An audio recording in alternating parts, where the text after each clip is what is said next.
Happy New Year, everyone. Dre's back at it again with another edition of Ask Dre. In this returning series, you, the fine Motorsport 101 audience, ask me your motorsport-related questions. I even take one question that isn't about motorsport, just for shits and giggles. Also note, this is the first time on M101 that this article will have an audio track, so if you prefer, you can have my voice read this article out to you. This will be a feature on all M101 written articles by me going forward. Accessibility matters. On with the questions. Do you see IndyCar going back to spec engines, or will it remain a multi-manufacturer sport past 2026, asks a local radio rockstar. Now, for those who missed it, Chuck Shifsky, motorsport manager of American Honda, said last month that the series had to find a third manufacturer and cut costs when it comes to supplying engines, or they'll leave the series when their current deal expires at the end of 2026. Chuck made the reasoning abundantly clear in his statement, that Honda is not getting a return on their investment by supplying 15 cars and its tens of millions of dollars that could be spent elsewhere, like NASCAR, IMSA, or even resources into their F1 power unit as they officially return to power Aston Martin in 2026. Honda thinks Chevrolet should power the whole grid and let the development battle be over software rather than hardware. I ask what I think is a reasonable question here. Why would anyone want to join IndyCar as a supplier right now? This generation of engine has been in use for over a decade. That's a development gap you're never going to chase down. It's going to be expensive with hybrid technology on the horizon for the series as soon as this year. And you're going to have to supply a lot of cars to make it worthwhile, even if you're good, which chances are you won't be for years after you join. Most of the potential suitors are already in series where the engines are cheaper to produce and are far more profitable. Honda powers more than half of IndyCar, including the reigning series champions, and isn't making money.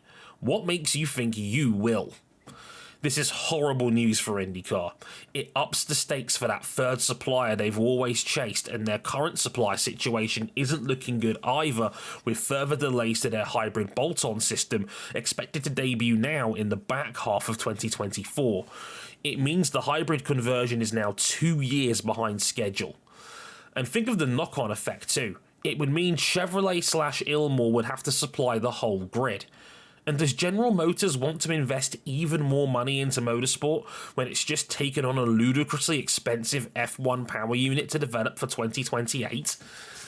The math isn't mathing here, and if you're IndyCar CEO Mark Miles, you've got maybe 12 months to figure out a solution, or his arse is grass. His legacy as CEO is already under hot water with commercial concerns, and potentially quitting engine supply when you've already failed to get a third in would be catastrophic. He's confident it won't get to that point. I'm not sure I can believe him. Is Jorge Martin likely to leave Ducati if he doesn't get promoted to the factory seat after 2024? And if so, where would he go? Asks Sammy Mexim. Great question, and I think it's a more interesting predicament than you may think. I think many will read his current situation as, why the heck would he ever want to move away from Ducati? But it's clear Jorge wants that direct link to the factory, even with Pramac overperforming in 2023. Remember, Pramac won the team's title at a canter with Enea Bastianini's compromised season, and Martin arguably should have won the title if it wasn't for his mistakes. I'm not sure Jorge needs that direct factory seat, but it can't hurt to have it. If Martin's better than Bastianini in the Italian second season in red, the factory Ducati team would be pressured to make a deal if they want the best team available for 2025. But I did find it interesting that Martin threatened to move to Honda this year if he isn't promoted. There's some faith amongst some in the paddock, and I think that includes Marc Marquez, that Honda will eventually get their shit together again, especially with it being no secret that alarm bells are ringing now the latter is gone. Combine that with the biggest free agency MotoGP's ever seen in 2024, Bagnaia, Marc Marquez, Espargaro, Maverick Vinales, Bagnaia, Martin, Bastianini, Miller and Quartararo could all be on the table, and it makes sense that Martin's making plays. He could be the number one name on the board that could conceivably move. Do I think he leaves? Nah. But having some leverage doesn't hurt, and I don't think Ducati wants to lose their insurance policy. With Lindsey Brewer and Miles Rowe stepping up to Indy Next for 2024, do you think that IndyCar's inclusion directives are something the FIA could learn from by actually bringing drivers up the ladder? Asks Darrell Briscoe. I'm still trying to figure this one out, because they're not the same, and I don't think the series itself is bringing drivers up their ladder. Sort of. Miles Rowe is a bit of a grey area. He moved up on the ladder on track for his results and talent, no doubt, winning the 2023 USF Pro 2000 title, but it's no secret that Will Power and Roger Penske, the owner of the series, dropped big checks to help save his career when he started on the road to Indy ladder. While I'm delighted the opportunity presented itself to support Miles and save a talented racer from falling out of motorsport, I'm not sure that's a privilege everyone in his position will get. Lindsey Brewer is a 26-year-old part-time model who's used that money to secure a paying seat with Juncos. Juncos need the cash. They had 5 different drivers in 2023 race their Indy Next cars due to funding issues. Not to mention, Lindsey was 18th in USF Pro 2000 at a tier below Indy Next in 2023. There's no way she got this drive on merit. I'm all for women in motorsport and better representation in general. Still, for different reasons, I'm not sure these are the shining examples we should embrace for IndyCar and its diversity. What can the FIA take from this? Well, to be honest, I think they're already doing a decent job of laying the groundwork for improvements. I've always said, and the Hamilton Commission report backed this up, you gotta target schools and grassroots first and encourage children to give racing a go.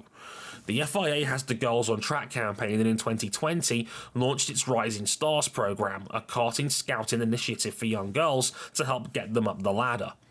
From a UK standpoint, I still think more focused targeting needs to be in place for black people and those of colour, because F1's teams are based in the Midlands when most people of colour are based in London, Manchester and Birmingham, but Girls on Track and the F1 Academy are positive steps overall. Even if I have some issues with some of the drivers taking part. The Al-Khabwasi sisters doing over 140 races in an F4 car to me comes off as unproductive. Do you think Verstappen will do a four-peat this season? Asks SDE on. Probably. I think too much has to happen for Red Bull to suddenly face significant opposition. Remember, Red Bull was still comfortably the best team in F1 even towards the end of 2023, and they didn't touch their car after the summer break. Wind tunnel restrictions be damned, they went all in on their 2024 car. What the hell is the Red Bull RB20 going to look like, especially with no pseudo-regulation changing coming that's designed to slow them down? I'll say this, on raw speed, I don't think McLaren or Ferrari are too far away. We saw glimpses of that in Qatar and Abu Dhabi, but both of those rival teams have significant weaknesses they need to address. McLaren's tyre wear just isn't as good as the Bulls over longer stints, and Ferrari are still painfully slow on harder compounds. And even if they do catch up, have they got the operational all-round excellence that Red Bull has shown?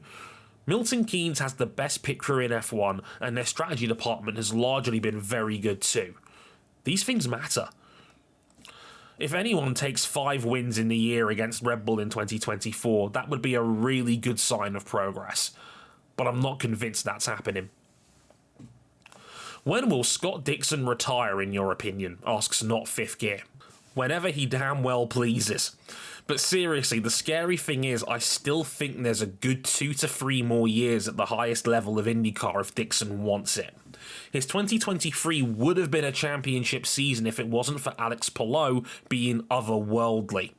Remember, Dixon finished that season with 3 wins in the last 4 rounds. And that was his age 43 season.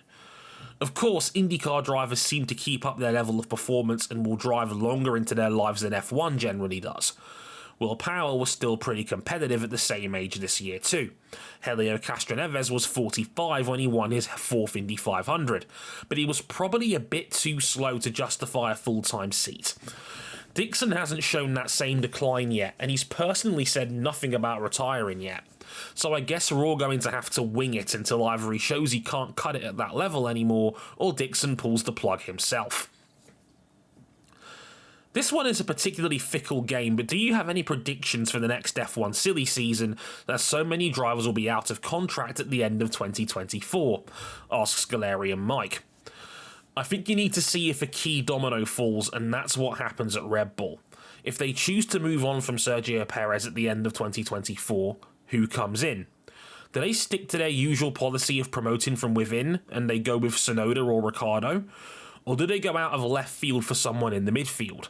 I say that because Charles Leclerc, Lewis Hamilton, Lando Norris, Alex Albon, Oscar Piastri and George Russell are theoretically off the table, and these are the dudes I think Red Bull would want.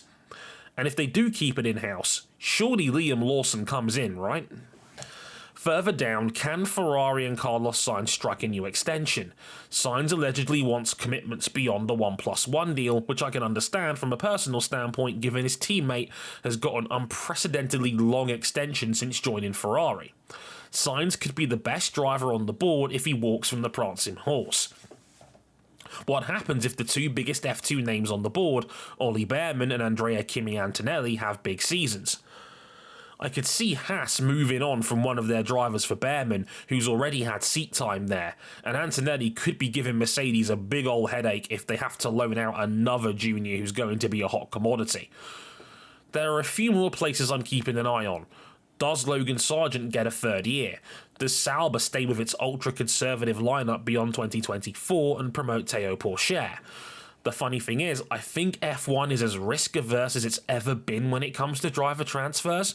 This is the first season in F1 history without a rookie, but if one big domino falls, 2 to 3 more tend to go with it, so it wouldn't take much to get the ball rolling. It's going to be a fascinating silly season. If you had to pick an F1 team of 2 drivers, 1 team principal, 1 designer, and 1 engine manufacturer, however you can only use 1 from F1 to make it, so the rest need to be using WEC, IndyCar, NASCAR, etc., who's in the team? Asks F1 sort of. So I can only borrow 1 major element of F1 to build my team? Give me arguably F1's greatest technical mind in Adrian Newey. The man was on Canada's podium last year to celebrate his 200th win from a car of his design, and the RB19 I believe was his 12th title winner. Give him a set of regulations and he will figure it out, so I will build around him. If I'm going drivers, and F1 is now off the table, for drivers I'm going to IndyCar, and I think the 2 best value drivers for the team right now are Alex Palou and Pato O'Ward. They're not super young, 26 and 24 respectively, but for overall ability combined with potential longevity, that's the play. Alex Palou is the best driver in the series right now, and no ovals being his only weakness, short ovals, is no longer a factor. I was tempted to pick Joseph Newgarden for a more established veteran presence, but I think Pato gives you 98% of his game, and he's 8 years younger. A free-tool driver who can win in any format and is fast as hell. I'm asking Toyota to build my engine.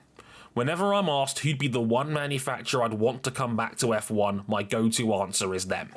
They were just starting to get the hang of F1 when the money ran out in 2010. I'd love to see them have another go with a little bit of the long-term security blanket that is the cost cap era. They've just dominated the World Endurance Championship and won the Super Formula title. It's easy to think they're one of the strongest manufacturers in the world outside of F1. If only NASCAR was firing too. And team principal? Give me Chip Ganassi. He's the best in IndyCar right now and had every box ticked for his driving fleet last year. Alex Palou and Scott Dixon were insane, Marcus Ericsson was a perfect number 3, and I love the Linus Lundqvist hire to replace him, and Marcus Armstrong was a solid part-time rookie. In a spec series, it's no coincidence they keep winning. Out of all the possible candidates for F1 Commissioner, why do you think the FIA chose who they did, and are they trolling us, asks S. Garlic. Man, you should have seen the look on my face when I read the news that Dieter Renken was chosen to become F1 Commissioner and has a direct line of reporting to FIA President Mohammed Ben Sulayem.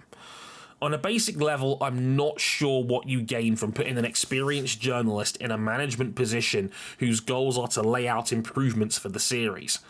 I get you might have close bonds with those in the paddock, but this is a different level entirely. You're now the go-between for the sport's governing body, who's about as unpopular as they've ever been at the moment, and the inmates who run the commercial wings asylum. Good luck. I'm spitballing here, but was Dieter partly responsible for Wolf Ghazi back in December? If so, he's not off to a good start.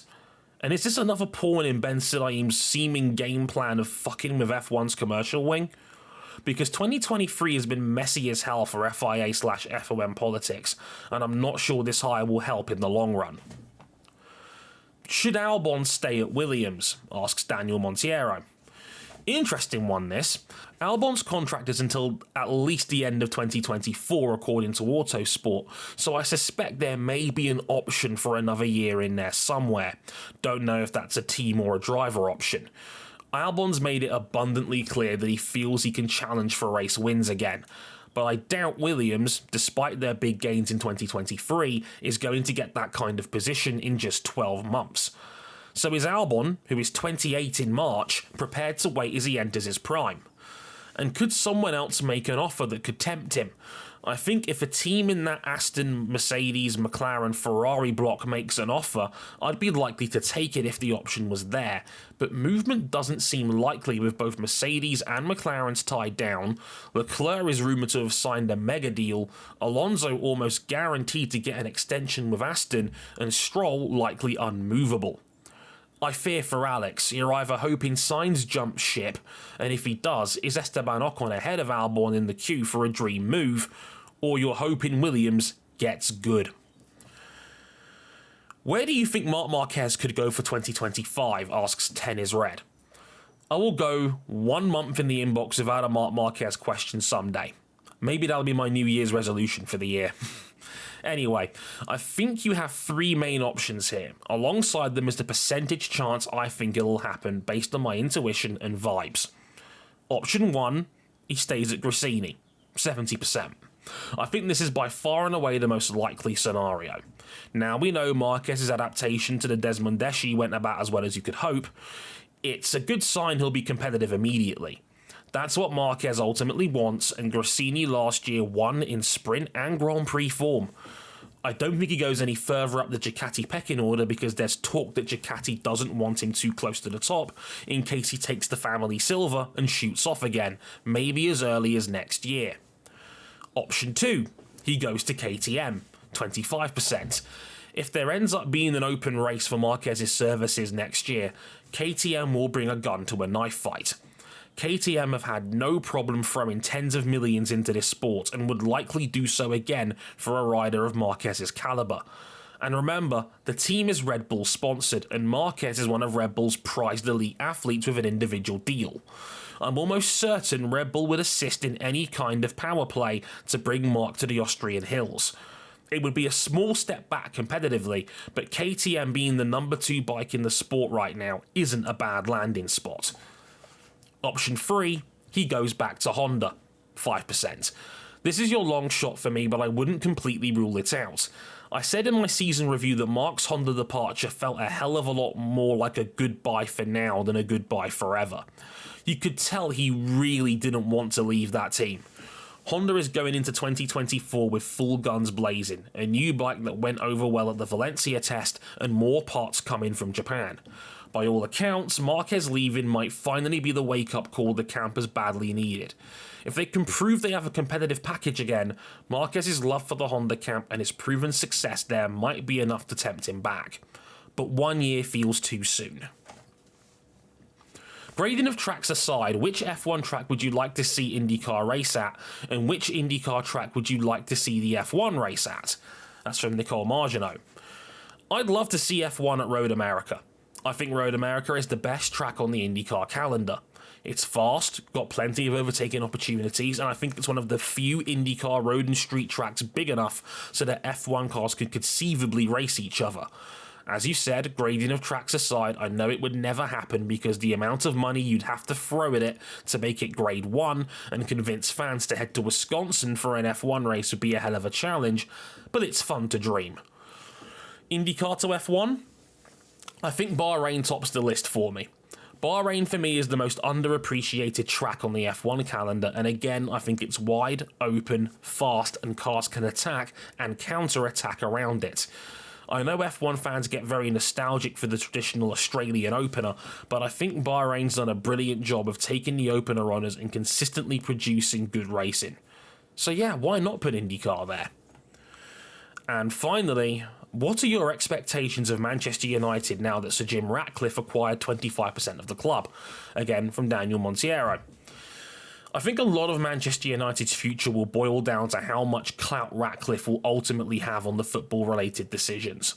It looks like he's getting 2 seats on the board, a chunk of voting rights, and his director of football, so that's promising.